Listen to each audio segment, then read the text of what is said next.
Saatnya meraih mimpimu, arahkan pandangan ke depan, Tuhan kan menuntunmu. Sadarilah masa berganti, tantangan kan kita hadapi, bergandeng tangan untuk negeri, era kita menanti berseri. Kita pelajar Pancasila, kita bernafas dalam sila-silanya. Kita pelajar Pancasila, ayo kita jaga untuk Indonesia. Bersatu dalam perbedaan, berpegang tangan dan berlari. Singkirkan egomu, oh kawan, demi negeri ini. Jadilah generasi emas, cerdas berkarakter itu kita. Berjuang dan harus berani, kita terus torehkan prestasi.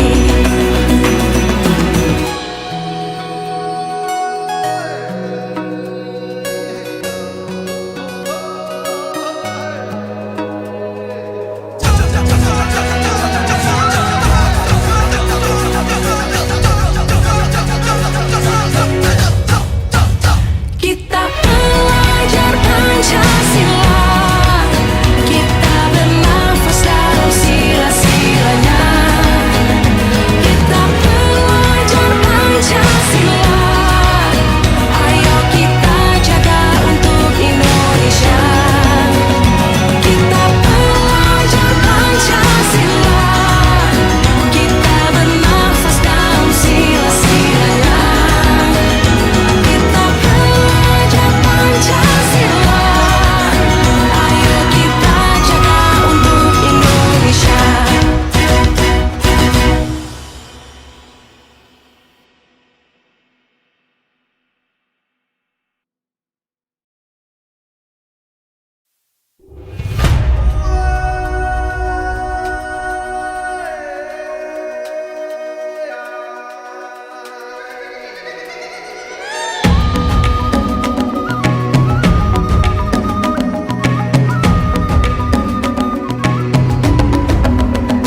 Bangun dan bukalah matamu, saatnya meraih mimpimu, arahkan pandangan ke depan, Tuhan kan menuntunmu.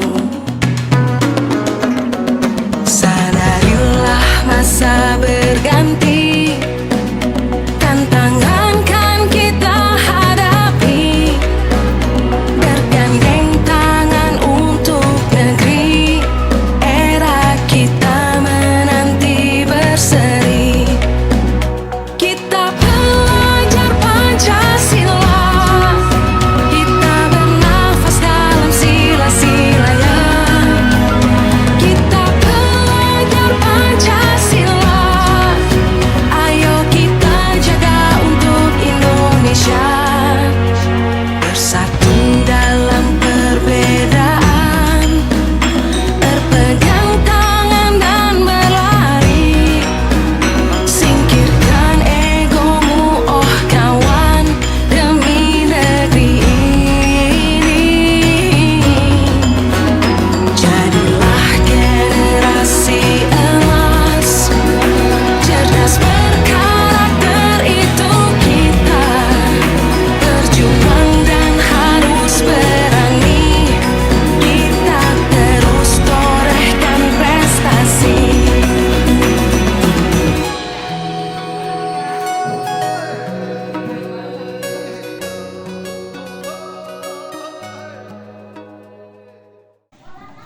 Oke. Assalamualaikum warahmatullahi wabarakatuh. Waalaikumsalam warahmatullahi wabarakatuh. Saya ucapkan terima kasih kepada Dewan Guru SDN 09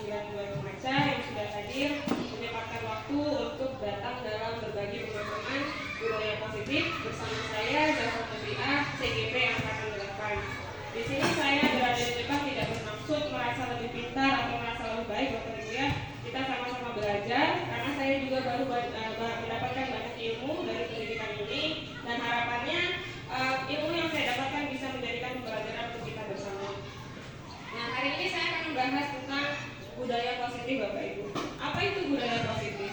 Jadi budaya positif adalah sikap, nilai, kepercayaan, dan praktik-praktik yang menciptakan lingkungan yang mendukung dan memotivasi orang untuk berkembang dan berkontribusi secara positif.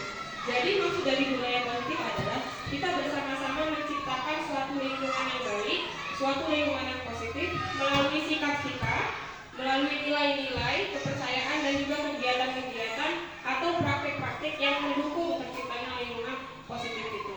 Nah, budaya positif ini Bapak Ibu memiliki beberapa konsep. Untuk membentuk budaya positif ada 7 konsep yang harus dipenuhi. Yang pertama yaitu perubahan paradigma belajar, yang kedua disiplin positif, yang ketiga motivasi perilaku manusia, keempat kebutuhan dasar, kelima posisi kontrol restitusi, keenam keyakinan kelas, dan yang terakhir segitiga restitusi. Kita bahas yang pertama Bapak Ibu. Sebelum kita mulai, sepemahaman Bapak Ibu, menurut Bapak Ibu, apa makna belajar? Kira-kira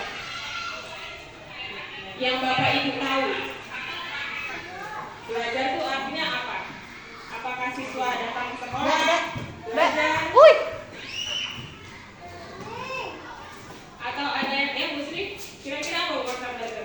Belajar itu mencari ilmu, menambah pengetahuan, mencari ilmu, mencari pengalaman. Itu salah satu pengertian belajar, mencari ilmu, mencari pengalaman. Nah, tetapi zaman sekarang di kurikulum terbaru ini belajar itu bertambah luas Bapak Ibu ya. Makna belajar itu adalah pembelajaran yang dirancang berdasarkan prinsip pembelajaran berdiferensiasi, sehingga siswa belajar berdasarkan kebutuhannya, berdasarkan tahap perkembangan untuk mewujudkan profil pelajar Pancasila. Nah, tadi yang disampaikan Bu Sri sudah benar, tapi ada tambahan lagi sekarang. Berdiferensiasi itu yang seperti apa? Berdiferensiasi itu yang berbeda-beda. Jadi kebutuhan siswa itu beda-beda. Kita ambil contoh yang kemarin terjadi kelas Belisa, di mana siswanya itu ada yang sudah TK, ada yang belum TK. Tentu kebutuhan dua siswa ini berbeda. Kebutuhan anak yang sudah TK itu pasti dia kesiapannya sudah ada, dia sudah mengenal ABC. Tetapi yang belum pernah TK dia tidak kenal ABC. Maka untuk memenuhi kebutuhan siswa ini caranya pun berbeda. Nah, itu yang disebut berdiferensiasi, disesuaikan dengan kebutuhan siswa dan juga tahap perkembangan. Tahap perkembangan itu seperti misalnya kalau di kelas 1 pasti mereka belum paham konsep-konsep yang konkret, yang nyata, mereka masih abstrak misalnya. Nah, maka disesuaikan juga dengan tahap perkembangannya itu. Untuk pada akhirnya agar tercipta profil pelajar Pancasila. Jadi sekarang pelajar itu diharapkan memiliki 6 karakter ini Bapak Ibu. Ini adalah karakter dari profil pelajar Pancasila. Yang pertama, beriman bertakwa kepada Tuhan Yang Maha Esa dan berakhlak mulia. Yang kedua, mandiri. Yang ketiga, berkebinekaan global. Yang keempat, bergotong royong. Yang kelima, kreatif. Yang terakhir, bernalar kritis. Kalau berkebinekaan global ini bermaksud adalah bagaimana siswa memiliki pemikiran yang luas bahwa perbedaan itu adalah suatu hal yang wajar. Jadi kalau ada kawan yang beda agama, ada kawan yang beda suku, itu hal yang wajar dan mereka menghargai. Atau mereka juga menghargai budaya asing. Itu salah satu berkebinekaan global. Selain itu, kalau bernalar kritis itu adalah bagaimana siswa bisa menangkap dan memproses suatu informasi. Jadi tidak diambil mentah-mentah. Jadi diproses dulu oleh si anak bagaimana informasi itu benar atau salah, baik atau tidak, seperti itu. Seperti kalau sekarang itu kan lagi musimnya gadget Bapak Ibu ya, anak-anak senang main game. Nah, supaya anak ini bernalar kritis, kita bantu apa baik buruknya game. Jadi dia bisa memproses sendiri bernalar kritis mana yang baik untuk dirinya dan tidak baik untuk dirinya. Itu bernalar kritis. Nah, tetapi sekarang itu sebelum adanya kurikulum sekarang itu ada namanya miskonsepsi teori kontrol. Jadi selama ini kita beranggapan kita sebagai guru itu bisa mengatur atau mengontrol siswa. Ternyata pada dasarnya ilusi guru bisa mengontrol siswa itu tidak benar. Mengapa? Yang bisa mengontrol diri sendiri itu dirinya sendiri, bukan orang lain. Contohnya adalah kita minta anak untuk rajin belajar.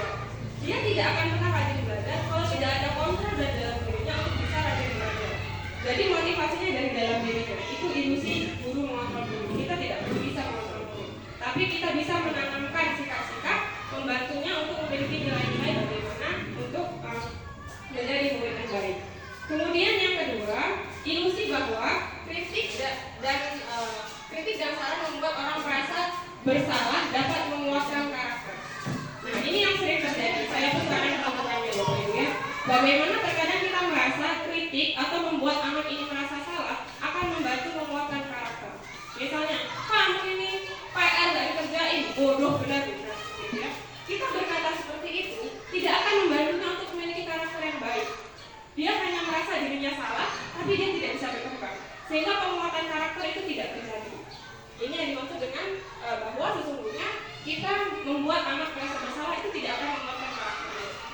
Kemudian, ilusi bahwa semua penguatan positif efektif dapat bermanfaat. Nah, ini salah satunya adalah pemberian penghargaan. Ternyata pemberian penghargaan itu tidak juga bisa membuat anak memiliki memiliki karakter yang jangka panjang. Karena anak akan bergantung dengan pujian, bergantung dengan penghargaan. Itu yang disebut dengan penguatan positif. Dan yang terakhir adalah ilusi bahwa orang dewasa memiliki hak untuk memaksa. Ini yang dengan yang pertama. Terkadang kita merasa karena kita dewasa, kita paling tua, kita bisa maksa anak-anak. Harus begini, harus begitu. Ternyata tidak bisa, Bapak Ibu ya. Hak untuk berkembang itu ada di anak. Tugas kita sebagai guru adalah menuntun, mengajaknya bagaimana caranya supaya tumbuh di dalam dirinya untuk berubah menjadi yang lebih baik. Kemudian, nah ini yang terjadi Bapak Ibu. Kalau dulu kita pakai yang ini, stimulus respons. Bagaimana saya juga dulu masih seperti itu. Bagaimana kita menganggap kebutuhan kita semua itu sama, atau kebutuhan siswa semuanya sama. Ternyata tidak. Ada siswa yang dia bisanya belajar menggunakan visual, harus melihat, atau dia hanya mendengar saja sudah paham, atau dia harus praktek baru paham. Nah, yang sekarang maka itu yang dipercaya adalah kebutuhan itu berbeda. Sebagai guru kita harus bisa melihat kebutuhan setiap siswa kita. Kemudian dikelompokkan. Oh ini siswa yang visual, oh ini siswa yang misalnya kinestetik, atau seperti di kelas tulis. Oh ini siswa yang sudah TK, berarti tugasnya beda. Ini yang belum TK, berarti tugasnya beda. Sehingga kebutuhannya tadi bisa terpenuhi. Kemudian yang kedua, kita kadang dulu merasa semua orang melihat hal yang sama. Tetapi sekarang setiap orang memiliki gambaran yang berbeda. Misalnya kita kasih tugas anak untuk menerjemahkan suatu gambar. Setiap anak pasti imajinasinya berbeda. Nah itu tidak bisa disalahkan Bapak Ibu. Karena tadi kita memandang sesuatu itu berbeda, tidak sama. Jadi ketika siswa punya jawaban yang beda-beda, tetapi masih berkaitan, maka itu tidak bisa disalahkan. Kemudian yang ketiga, kita mencoba mengubah orang agar berpandangan sama dengan kita. Nah, terkadang kita merasa pandangan kita yang paling benar misalnya. Ternyata tidak bisa begitu. Kita hargai. Oh, misalnya ibu ini percayanya harusnya begini, ibu yang ini harusnya begini. Kita hargai cara dia memandang sesuatu. Jadi kita tidak bisa memaksakan dia untuk sesuai sama kita. Tapi bagaimana kita saling menghargai satu sama lain. Kemudian perilaku guru dilihat sebagai suatu kesalahan. Kalau kita sadari sama ini, kalau anak salah berarti salah. Padahal tidak begitu. Sekarang semua perilaku memiliki tujuan. Misalnya anak tidur terus di kelas atau dia ribut terus di kelas, pasti ada tujuan kenapa dia ribut. Alasannya apa dia ribut. Nah itu yang harus dicari tahu, bukan hanya ditunjukkan apa salahnya. Kemudian yang selanjutnya, orang lain bisa mengontrol saya, hanya Anda yang bisa mengontrol diri sendiri.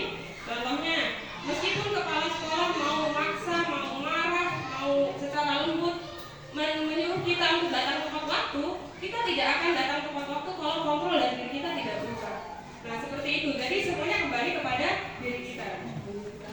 Pemaksaan ada pada saat rujukan gagal, kolaborasi dan transaksi menciptakan pilihan-pilihan baru. Jadi dengan berkolaborasi itu justru menimbulkan banyak cara. Maka dari itu kita tidak lagi memaksakan satu gagasan saja atau satu rujukan saja.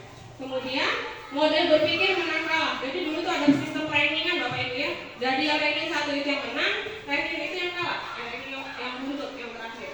Nah itu sekarang dirubah. Model berpikirnya adalah semuanya menang. Cara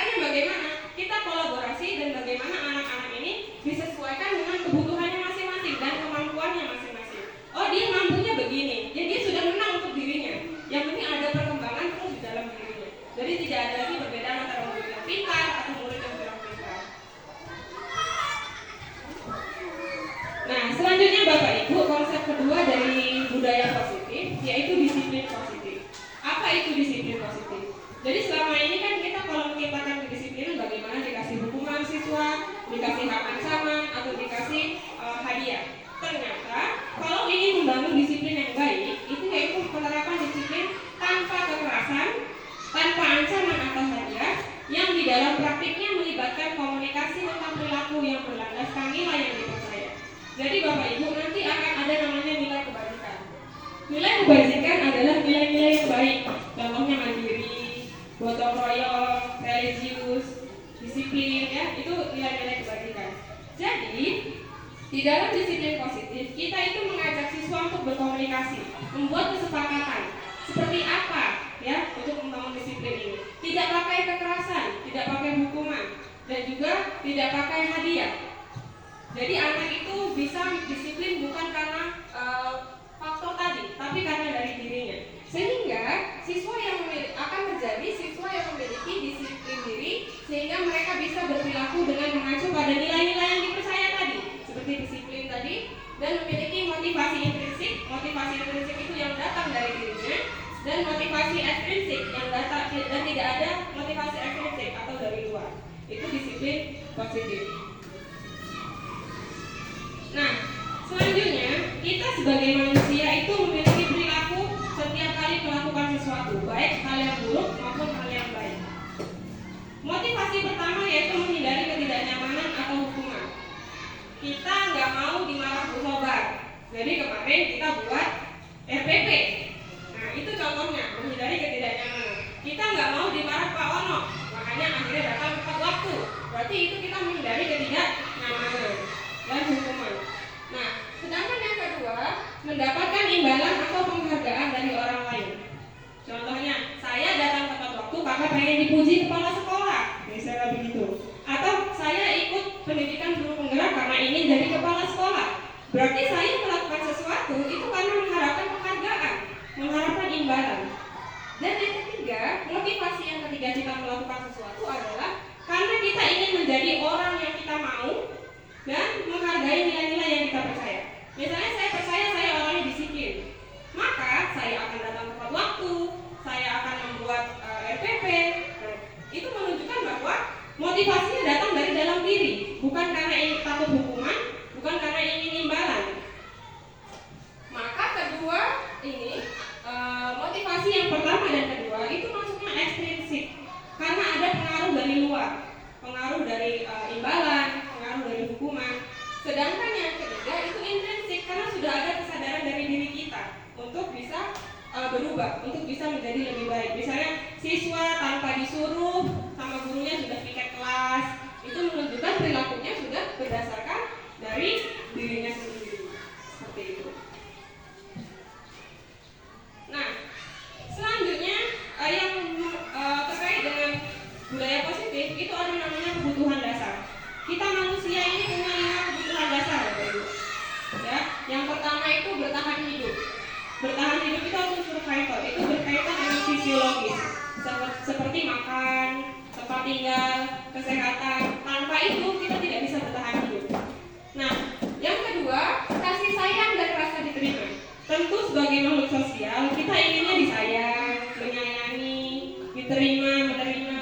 Contohnya saya dan Bu Sri ketika datang pertama kali ke sini tentu pengennya diterima, disayang, dan alhamdulillah kami diterima dan disayang di sini, Bapak Ibu ya. Ini contoh dari kebutuhan dasar. Karena kalau ini tidak terpenuhi akan terjadi ketidaknyamanan, gitu ya. Nah, yang ketiga itu penguasaan. Penguasaan ini berkaitan dengan kompetensi, misalnya kepintaran, kemahiran, atau menguasai materi seperti itu ya. Ini penguasaan. Kebebasan adalah rasa kebutuhan dasar kita untuk memilih. Misalnya hari ini bosan makan tempe ya, mau makan ayam, bisa milih. Itu kebebasan. Atau siswa bosan belajar dengan cara seperti ini, ada cara lain. Itu kebebasan. Dan yang terakhir adalah kesenangan. Kesenangan itu tentu berhubungan dengan bagaimana kita ingin bahagia, ingin tertawa, ya itu kesenangan. Nah, ketika 5 kebutuhan dasar ini tidak terpenuhi, ada yang tidak terpenuhi,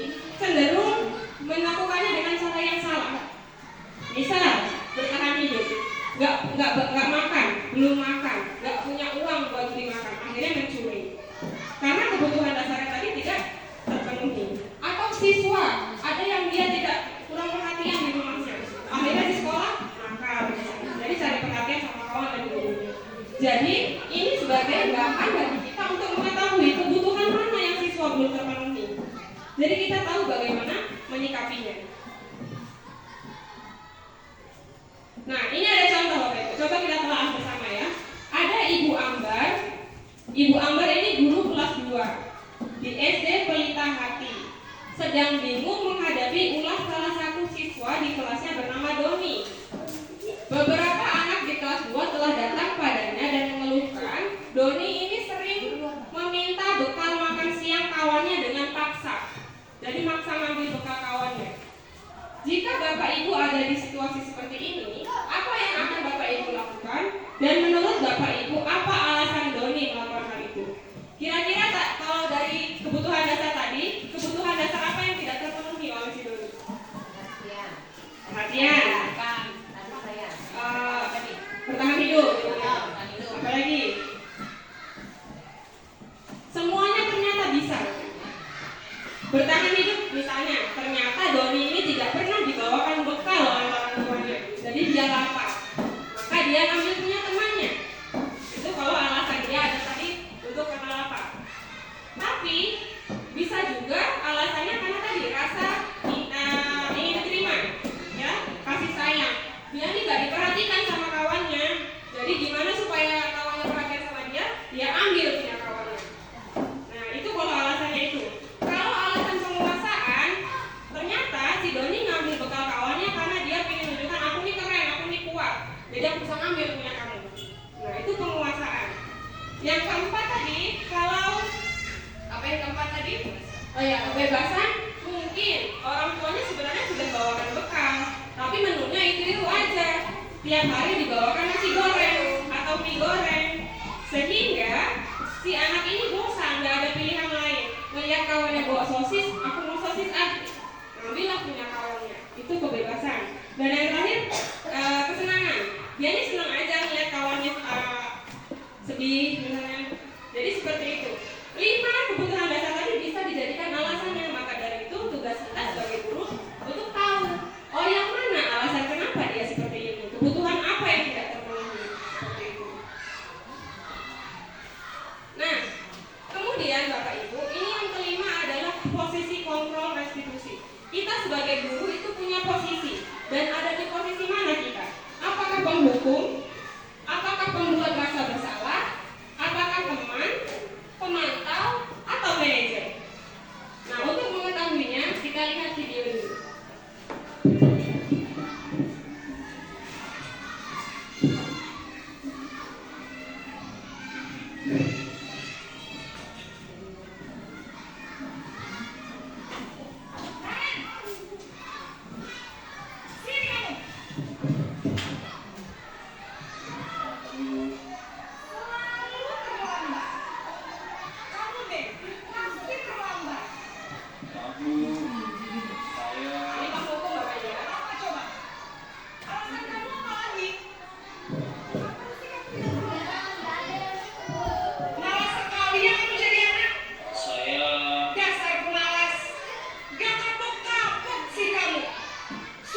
Posisi pembuat rasa bersalah berbicara dengan nada teman. Posisi teman.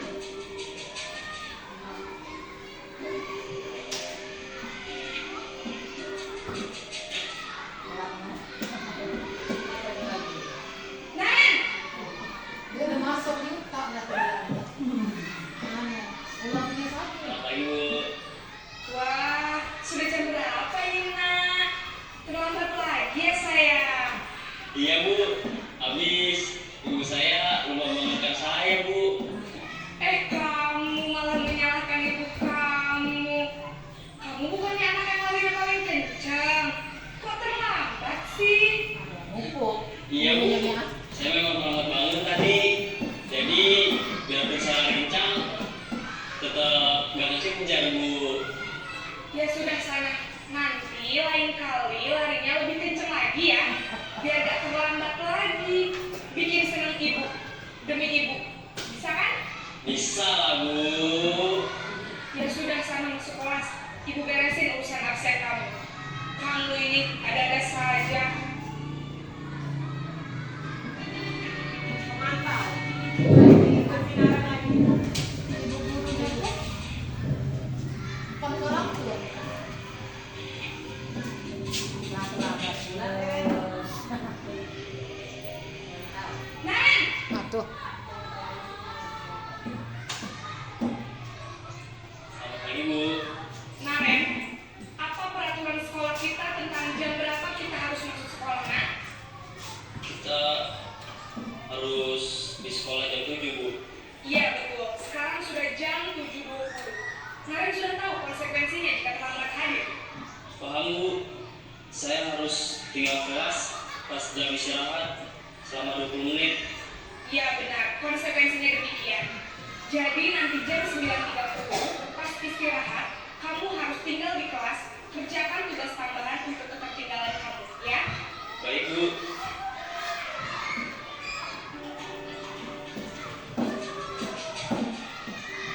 Nama ya, manajer.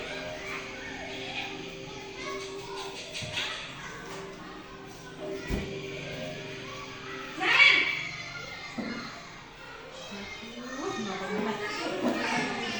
Pagi Bu. Selamat pagi, Naren. Maaf Bu, saya terlambat. Iya, sekolah masuknya jam 7, sekarang sudah jam 7.20. Jadi sekarang bagaimana nih, Naren? Maaf Bu, saya lupa setel alarm saya semalam. Baiklah, menurut kamu, keyakinan sekolah yang mana yang perlu kamu tingkatkan? Menghargai diri sendiri dan orang lain mungkin ya Bu. Setuju.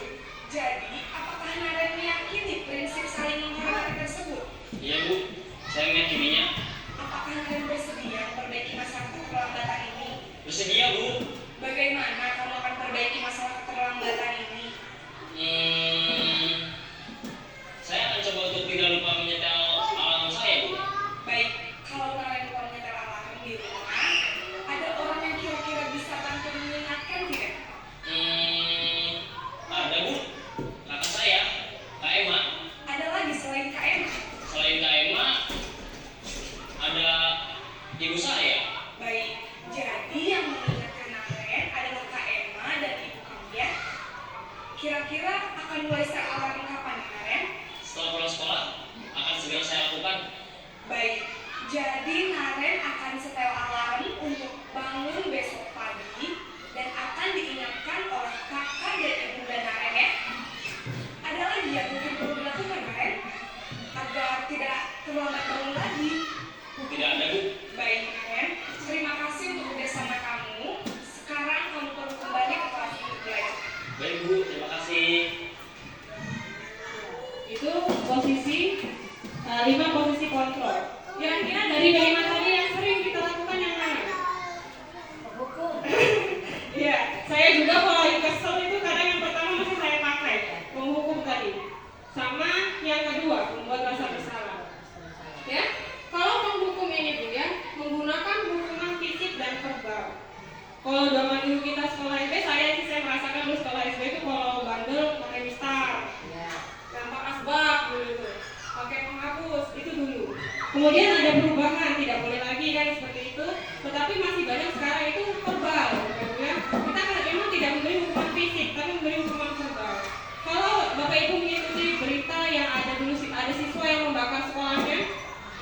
dendam dengan gurunya. Karena dia selain dibully oleh kawannya, ketika dia mengumpul tugas, sama gurunya itu dirobek tugasnya. Akhirnya dia dendam. Dendam itu dia gunakan untuk membakar sekolahnya. Nah itu menunjukkan bahwa kebutuhan dasar yang mana dia tidak terpenuhi. Si anak yang bakar sekolah tadi.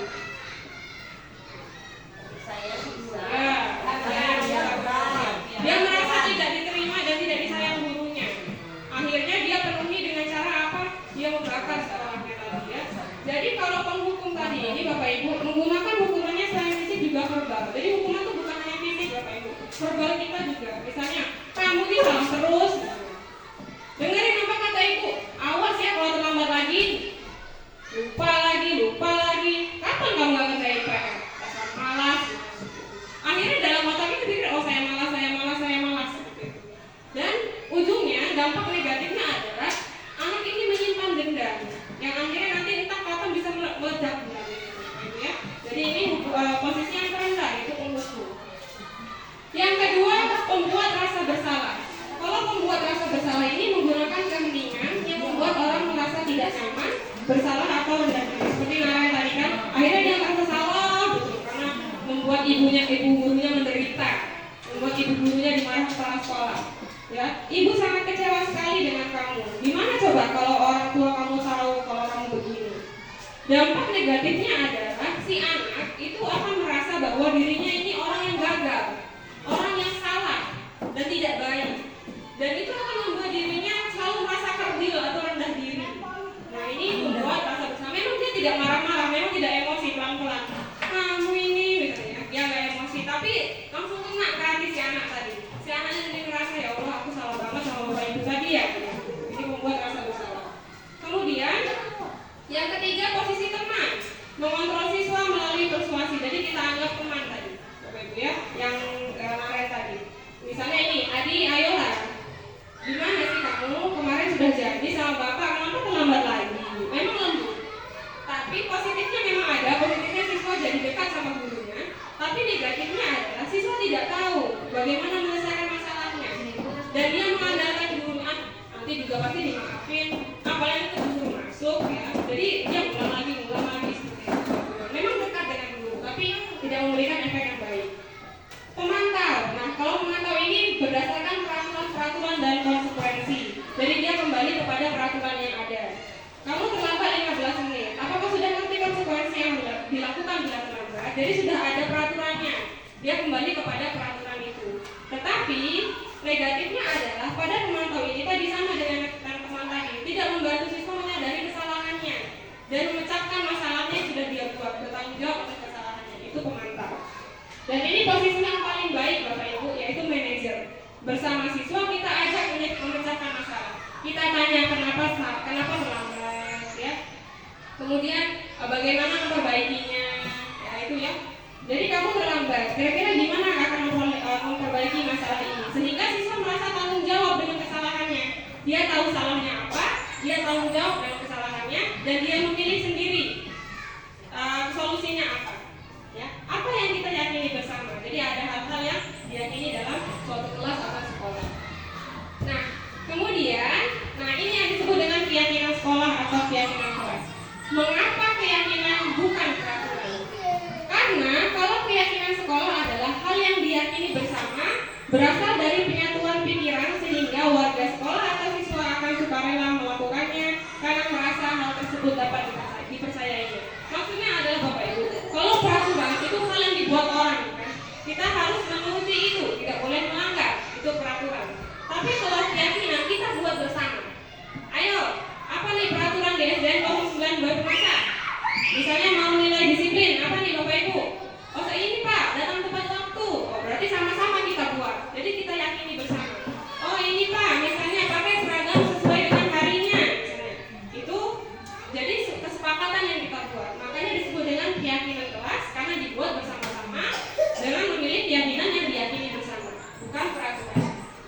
Dan keyakinan kelas ini mengandung nilai kebajikan tadi dan menggunakan kalimat positif, bukan kalimat negatif. Misalnya, peraturannya tidak boleh datang terlambat, bukan. Diganti kalimat positif.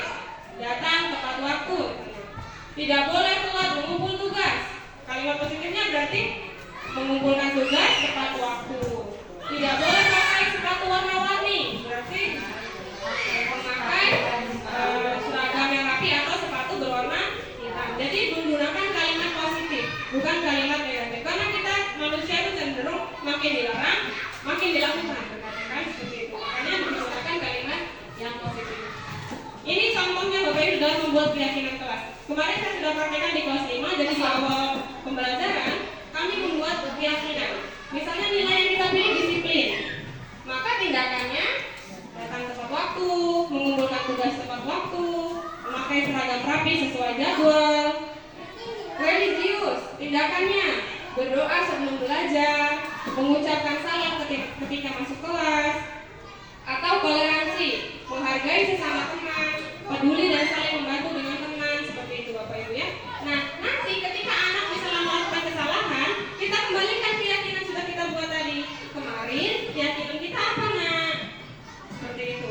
Misalnya kemarin pelajaran matematika, ada beberapa anak yang dia lebih cepat tangkap, jadi dia cepat selesai. Saya minta tolong dengan anak tersebut. Nah, kita sama-sama sudah sepakat ya, sebagai keyakinan kelas harus saling membantu satu sama lain. Sekarang yang sudah selesai dan bisa, silakan dibantu kawannya. Yang belum bisa, diajari gimana mengerjakannya, bukan dicontekin. Seperti itu. Ini contoh sebagai bentuk dari toleransi, peduli dan saling membantu dengan teman. Jadi ini sebagai wujud dari nilai kebajikan dan sebagai bentuk keyakinan kelas atau kesepakatan kelas. Ini bisa digunakan di kelas nanti Bapak Ibu ya. Nah, yang terakhir ini segitiga restitusi. Pasti banyak masalah di dalam sekolah Bapak Ibu. Anak-anak itu pasti ada masalah. Nah, dalam menyelesaikan masalah atau kasus siswa, kita menggunakan namanya segitiga restitusi. Dengan langkah-langkahnya, menstabilkan identitas, validasi tindakan masalah, kemudian menanyakan keyakinan. Jadi, di dalam segitiga restitusi ini dilakukan sebagai proses menciptakan kondisi menuntun siswa untuk memperbaiki kesalahan yang mereka lakukan, sehingga proses membantu siswa untuk memiliki tanggung jawab dan melatih problem skill atau problem solving skill. Jadi membantu anak menyelesaikan suatu masalah. Dia tahu salahnya apa, dia tahu bagaimana memperbaikinya. Ini langkah yang pertama. Langkah yang pertama, menstabilkan identitas.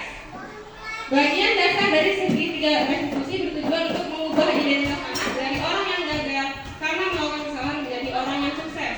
Jadi tadi kan anaknya sudah salah nih, pasti dia sebenarnya dia sudah merasa salah. Tapi kita bilang, ibu juga pernah kok melakukan itu. Gitu. Ibu tidak tertarik mencari siapa yang salah, tapi ibu ingin mencari solusi dan permasalahan ini.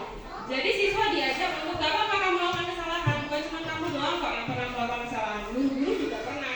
Tapi kita perbaiki bersama ya. Jadi si siswa tadi tidak merasa dirinya gagal, tapi dibantu untuk bangkit lagi. Ini menstabilkan identitas. Kemudian yang kedua, validasi tindakan yang salah. Setiap tindakan dilakukan dengan satu tujuan yang memenuhi kebutuhan dasar. Nah ini yang tadi kita bahas. Jadi kita tanya, ya, kamu pasti punya alasan kenapa kamu telah terputus. Kamu pasti punya alasan kenapa kamu mukul kawan kamu. Ya. Jadi dengan begitu, dengan mengetahui tindakan yang salah, di sini kita tidak membenarkan tindakannya. Kita mengetahui alasannya apa, kebutuhan mana yang dia perlu penuhi, seperti itu Bapak Ibu ya. Jadi yang nggak apa-apa begitu, tapi jadi ada yang harus dibenahi. Dan yang terakhir Bapak Ibu yaitu menanyakan keyakinan kelas. Nah jadi kan kita sudah buat keyakinan di kelas tadi ya. Ada yang misalnya harus saling membantu teman, saling menghargai teman. Nah kita tanya lagi, kan kita kemarin sudah sepakat ya. Harusnya kamu yakin nggak dengan keyakinan kita kemarin? Atau apa keyakinan kelas 5 kemarin yang sudah kita yakini bersama? Nanti dia akan ingat, oh iya Bu kita harus saling menghormati. Oh iya Bu kita sepakat harus saling menghargai. Jadi anak itu dia memiliki kesadaran nilai-nilai yang dia percaya tadi berdasarkan oleh kesepakatan yang sudah dibuat. Itu menanyakan keyakinan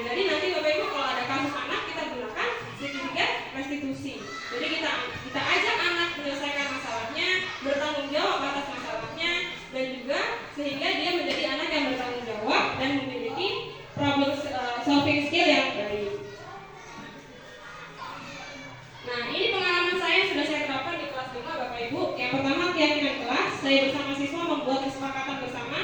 Kira-kira apa keyakinan yang kita lakukan bersama di kelas ini? Nilai-nilai apa yang kita akan jalankan di kelas 5? Kemudian posisi kontrol, saya mencoba untuk membiasakan diri menyelesaikan masalah siswa dengan berdiskusi dengan siswa.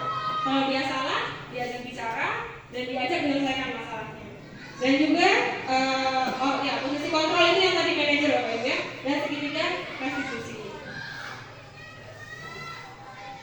Nah, berikut adalah kesepakatan kelas yang sudah saya buat di kelas 5.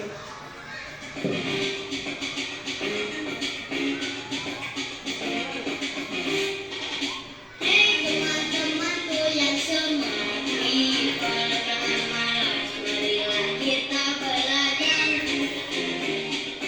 Belajar ke sekolah dengan semangat agar kita rajin dan cerdas.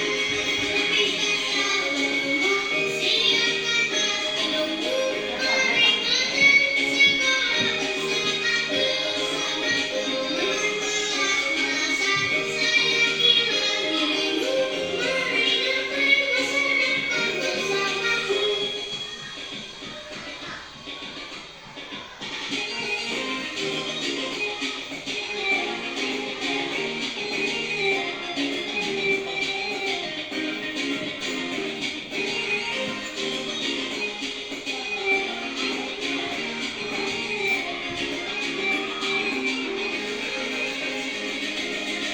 Teman-temanku yang semati, jangan malas, marilah kita belajar.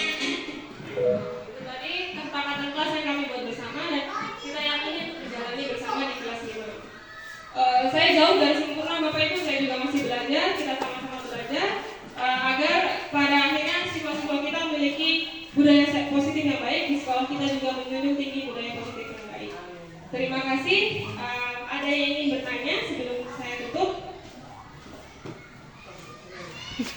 Yang mungkin masih belum paham bagian yang mana, saya beri penjelasan.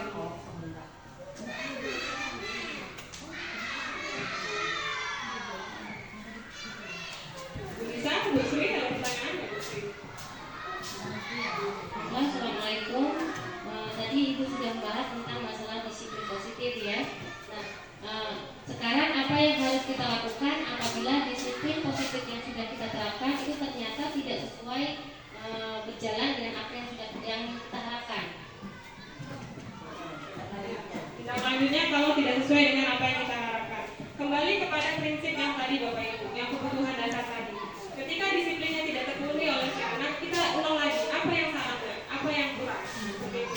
Karena pada dasarnya di dalam pendidikan sekarang adalah mempercayai filosofi Ki Hajar Dewantara. Bagaimana pendidikan itu yang menuntun. Jadi tugas kita adalah kita tidak bisa kembali di awal, kita tidak bisa merubah anak, kita tidak bisa merubah siswa, tapi kita menuntunnya. Gimana menuntun dia untuk memiliki nilai-nilai yang kita percayakan. Ketika tidak sesuai, kita tuntun lagi. Jadi sebenarnya dari guru ujung-ujungnya yang harus sabar itulah karena menghadapi beragam siswa tadi. Karena kita memperlakukan siswa sebagaimana anak kita ingin diperlakukan oleh orang lain. Anak kita juga sekolah, kita maunya anak kita gimana kan oleh guru. Begitulah kita juga mendidik anak-anak di kelas. Seperti itu. Bagaimana Bu Sri? Ada lagi? Sudah?